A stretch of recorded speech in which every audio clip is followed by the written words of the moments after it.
जय बाबा स्वामी, जय आत्मेश्वर। हिमालय का समर्पण योग भाग 1 का आज 8वां दिवस है और हम हैं पृष्ठ क्रमांक 43 पर। गुरुदेव कहते हैं, वहां पर समय का ध्यान ही नहीं रहता था। कितने दिन बीत गए और कितनी रातें बीत गई, कुछ अंदाजा नहीं था। जीवन में ऐसा ही होता है। जीवन का अच्छा समय कब बीत जाता है पता ही नहीं चलता है। कितने दिन बीते, कितने साल, कुछ पता ही नहीं चलेगा। और मुसीबत का समय, कष्ट का समय जीवन के बुरे क्षण होते हैं, पल भर के, पर जीवन भर पीछा नहीं छोड़ते हैं। कई बुरे पल हम समझते हैं समाप्त हो गए, पर हमारे चित्त में कहीं वे संजोए हुए ही रखे रहते हैं और कई वर्षों के बाद भी उनकी चुभन हृदय को घायल और मन को दुखी कर देती है। और फिर जख्म हरे हो जाते हैं, फिर खून निकलने लग जाता है। इसलिए हम उन घटनाओं से उतने दुखी नहीं होते जितने उन्हें याद करके होते हैं। बचपन की वे कठिनाइयाँ, वह जिल्लत भरी अपमानित जिंदगी, वे बुरी घटनाएं, बचपन के वे बुरे लोग, उनका बुरा व्यवहार हमारे चित्त पर अमिट छाप छोड़ता है। भूतकाल के इन जख्मों को फिर से कुरेद कर भी कई लोग आनंद लेते हैं। बुरी घटनाओं को याद करते रहते हैं और दुखी होते रहते हैं, और उस दुख में एक आनंद मिलता है। वह आनंद की हमने जीवन में कितनी प्रगति की, पहले हम क्या थे और कहाँ से कहाँ पहुँच गए। हम एक रंक से राजा बन गए, यानी अनजाने में हम हमारे ही अहंकार की पुष्टि करते रहते हैं और उन दुखों को याद कर बाद में आज से उस समय की तुलना कर मन ही मन प्रसन्न होते हैं और बच्चों को भी बताते हैं, हमारा बचपन क्या था, अब हम क्या है। हमारा बचपन कैसा खराब बीता, तुम्हारी जिंदगी कितनी अच्छी है। इस प्रकार की तुलना कर मन को बड़ा आनंद मिलता है कि हमारे जीवन में कितनी प्रगति हो गई, जीवन में उच्च शिखर पर पहुंच गए हैं। और विशेष रूप से यह तुलना केवल आर्थिक स्तर की होती है। पहले से अधिक अच्छी आर्थिक स्थिति हो गई है, यह बात प्रमुखता से मनुष्य के ध्यान में रहती है। लेकिन तू न तब सुखी था, न अब सुखी है। तब धन नहीं था, इसीलिए दुखी था, और अब धन है, पर तब धन नहीं था, इसीलिए आज भी दुखी है। जबकि यह समझ में नहीं आता कि धन रहकर भी आज सुखी नहीं है, तो धन रहकर मैं बचपन में सुखी कैसे रह सकता था। धन एक निर्जीव साधन है, उसके रहने से कोई सुखी नहीं रह सकता और उसके न रहने से कोई दुखी नहीं रह सकता। सुख और दुख मन की मनोदशाएं हैं। आपके मानने पर सुख है और आपके मानने पर ही दुख। आप परिस्थिति को स्वीकार कर लो तो ही सुख है, स्वीकार न करो तो दुख है। कल दुख धन का था, आज शरीर का दुख है, यानी दोनों ही नाशवान है। न किसी व्यक्ति को धन सुख दे सकता है और न शरीर सुख दे सकता है, क्योंकि मैं न धन हूँ और न शरीर हूँ। फिर ये दोनों जब मैं नहीं हूँ, तो ये दोनों मुझे कैसे सुखी कर सकते हैं। ये दोनों निर्जीव है, मिथ्या है, क्योंकि मेरा अस्तित्व इनसे अलग है।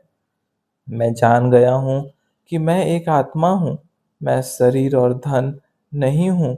मुझे शरीर व धन सुख नहीं दे सकते, केवल आत्मा ही मुझे सुख दे सकती है।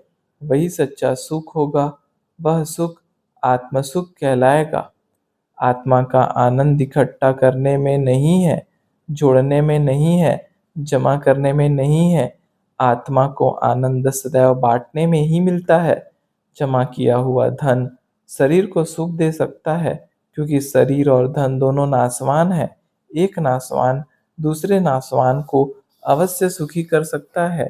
इसलिए विभिन्न धर्मों में दान को महत्व दिया गया है ताकि धन को जानकर आप जीवन में शरीर सुख तो प्राप्त करेंगे ही, लेकिन उसके साथ साथ आत्म सुख भी प्राप्त करें, और आत्म सुख केवल और केवल दान करके ही प्राप्त कर सकेंगे। वह दान ही आपके आत्मा को सुखी और प्रयत्न कर सकता है। इसलिए दान का आध्यात्मिक क्षेत्र में बहुत महत्व है कि दान कर आप आत्म सुख प्राप्त करें, और आत्म सुख से ही आध्यात्मिक प्रगति संभव है। क्योंकि आत्मा सुखी होती है तो सशक्त होती है, और सशक्त होती है तो ही आध्यात्मिक साधना करेगी, और आध्यात्मिक साधना करेगी तो आध्यात्मिक प्रगति होगी। जब हम अपने से प्रश्न पूछते हैं मैं कौन हूँ, तो भीतर से आवाज़ आती है मैं एक आत्मा हूँ, और मैं एक आत्मा हूँ का बोध है। तभी हमें ज्ञात होता है जो मैं का अहंकार मैं कर रहा था वह शरीर का अहंकार था। मैं वास्तव में तो गलत मैं वास्तव में तो आत्मा हूँ।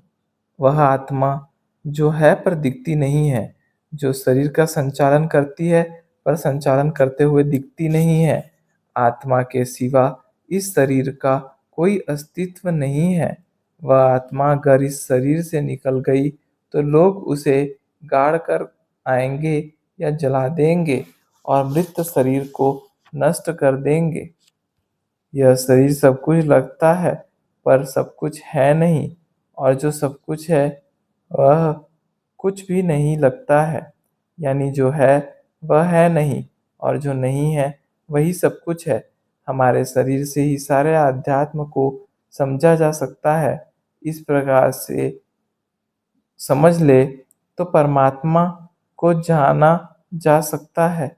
अगर जगत रूपी शरीर में इस जगत को चलाने वाली शक्ति परमात्मा है, जिसका अस्तित्व कहीं भी दिखता नहीं है, पर सब में सारे जगत में उसका अस्तित्व है, उस परमात्मा के बिना यह जगत मुर्दा है, जो मुर्दा केवल नष्ट करने के लिए होता है। इस दिन इस जगत में परमात्मा हट जाएगा, यह जगत भी समाप्त हो जाएगा, एक मुर्दा हो जाएगा।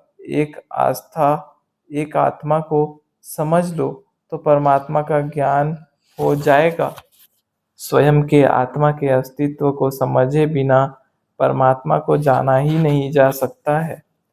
उसी दिन शाम को यही बात गुरुदेव के मुख से भी निकली, मानो मैं और वे एक स्तर पर एक रूप हो गए हो। या उसे इस प्रकार समझ जा सकता है कि उनके प्रभाव के कारण ही, उनके आभा मंडल के कारण ही वो आ सकता है, कि उनके प्रभाव के कारण ही, उनके आभा मंडल में रहने के कारण ही मैं उनकी इच्छा अनुसार ही सोच रहा था। उन्होंने कहा कि जो ब्रह्मांड में है वही सब सितारे हमारे पिंड में भी होते हैं। पिंड अगर आपकी पानी की एक बूंद है तो ब्रह्मांड सागर है। लेकिन बूंद हो या सागर, पानी पानी ही है। पानी के गुण धर्म में कोई अंतर नहीं है। ठीक इसी प्रकार से आत्मा के रूप में परमात्मा का छोटा सा स्वरूप हमारे पास विद्यमान होता है। जिसने उसे नहीं जाना वह परमात्मा को कैसे जान सकता है, और जिसने अपने भीतर के परमात्मा को जान लिया वह बाहर के परमात्मा को भी जान ही लेगा। परमात्मा एक है, परमात्मा सर्वत्र है। भीतर भी परमात्मा है, बाहर भी परमात्मा है। लेकिन भीतर के परमात्मा को जानना आसान है, क्योंकि वह ज़्यादा करीब है, आपका है, आपके लिए है, आपकी सुविधा अनुसार है, आपके अनुरूप है, आपकी स्थिति के अनुसार है, आपकी पकड़ में है, आपकी पहुँच में है। वह और आप अलग नहीं है, आपका उसके सिवा कोई अस्तित्व नहीं है। आप जिसे मैं समझ रहे हैं वह मैं शरीर का अहंकार है। आपको जैसे ही आपका बोध हो जाएगा, आपके शरीर का सारा अहंकार टूट जाएगा, क्योंकि आप जान चुके होंगे कि आप एक आत्मा है। मनुष्य शरीर के आवरण के साथ जन्म लेता है और शरीर के आवरण में ही रहता है, और आवरण गिर जाने के बाद उसे पता चलता है यह तो आवरण था जो अब नहीं रहा। शरीर वाहन है, आत्मा ड्राइवर, वाहन चालक है। बिना वाहन के ड्राइवर आगे नहीं बढ़ सकता है। लेकिन यह भी सच है, बिना ड्राइवर के गाड़ी भी आगे नहीं बढ़ सकती है। इसलिए किसको किसकी जरूरत है, यह कभी जाना नहीं जा सकता है। दोनों अपने अपने स्थान पर योग्य हैं और दोनों एक दूसरे के पूरक हैं। इसलिए अपनी मंजिल प्राप्त करने के लिए हमें दोनों को समझना आवश्यक है। दोनों का तालमेल और दोनों का संतुलन अगर हम रख पाते हैं तो ही मंजिल तक पहुंच सकते हैं। जो हमारा शरीर है, साधन रूपी वाहन है। जिस प्रकार से गाड़ी का रखरखाव जरूरी होता है, ठीक उसी प्रकार से शरीर का रखरखाव भी अत्यंत जरूरी है। कुछ धर्मों में शरीर के रखरखाव को, शरीर के महत्व को सिरे से ही नकार दिया गया है और आत्मा पर ही जोर दिया गया है। यह भी योग्य प्रतीत नहीं होता है, क्योंकि शरीर की आवश्यकता ही आत्मा को नहीं होती तो वह आत्मा शरीर को धारण ही क्यों करता। आत्मा ने भी शरीर के महत्व को समझा है और इसीलिए आत्मा ने शरीर धारण किया है। और कई आत्माएं उपयुक्त शरीर न मिलने के कारण, अनुरूप शरीर न मिलने के कारण अटकी पड़ी है, शरीर के लिए प्रतीक्षारत है। जब आत्मा शरीर की प्रतीक्षा करती है तो शरीर व्यर्थ या महत्वहीन कैसे हो सकता है। आत्मा ने जिस शरीर को बड़ी प्रतीक्षा के बाद पाया है, उस शरीर की देखभाल करनी ही चाहिए। यह हमारा कर्तव्य नहीं, आत्मा की आवश्यकता है। इसलिए शरीर की ओर ध्यान देना ही चाहिए। शरीर को स्वच्छ, पवित्र, विचार रहित, प्राकृतिक रखना ही चाहिए। स्वस्थ शरीर के बिना मोक्ष संभव नहीं है। एक खटारा गाड़ी जो चल ही नहीं सकती, उस गाड़ी का ड्राइवर क्या कर सकता है। ड्राइवर कितना भी कुशल हो, गाड़ी खराब होने पर कोई काम का नहीं है। एक कुशल ड्राइवर गाड़ी के बिना स्वयं कुछ नहीं कर सकता।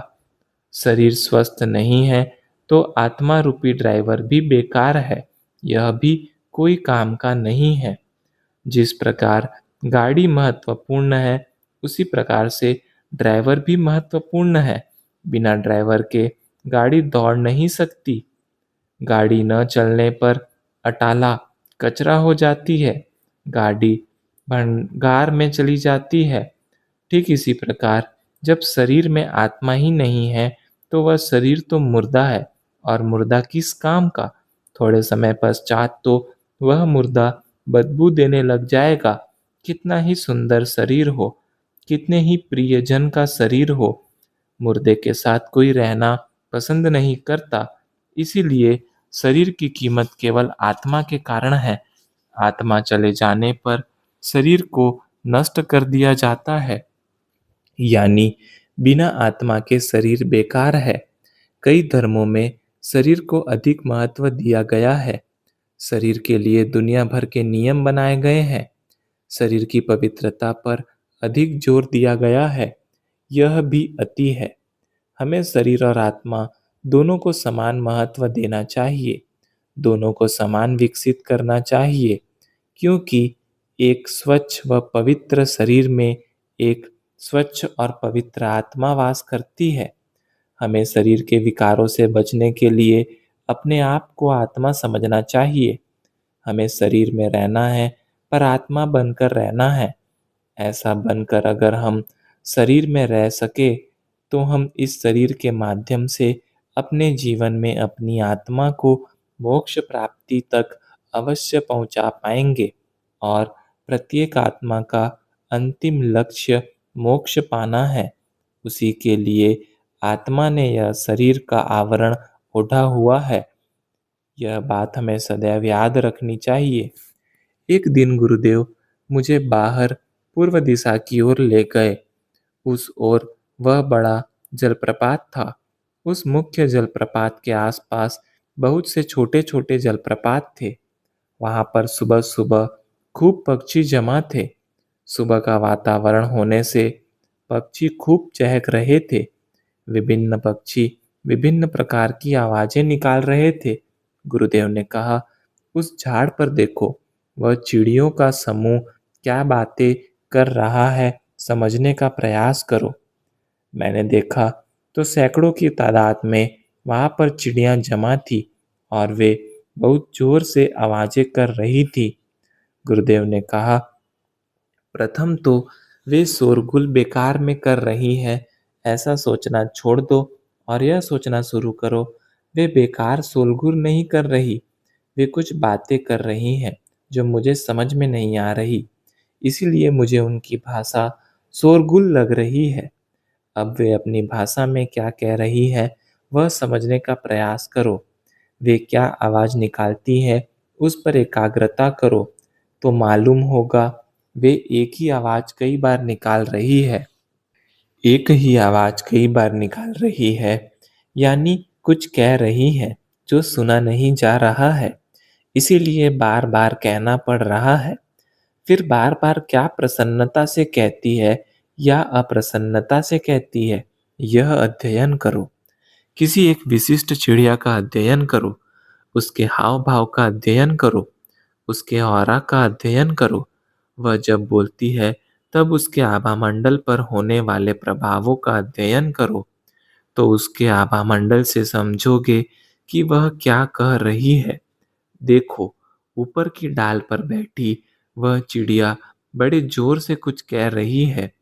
उसकी बात नहीं मानी जा रही है, इसलिए और जोर देकर कह रही है। वह चिड़िया एक अनुभवी चिड़िया है। वह उस स्थान पर जाने के लिए मना कर रही है जहाँ पर ये सब चिड़ियाँ कल गई थी। वहाँ पर कल इन्हें काफ़ी मात्रा में दाने खाने के लिए मिले थे और इसीलिए सब चिड़िया वापस उसी स्थान पर जाने की बात कर रही है।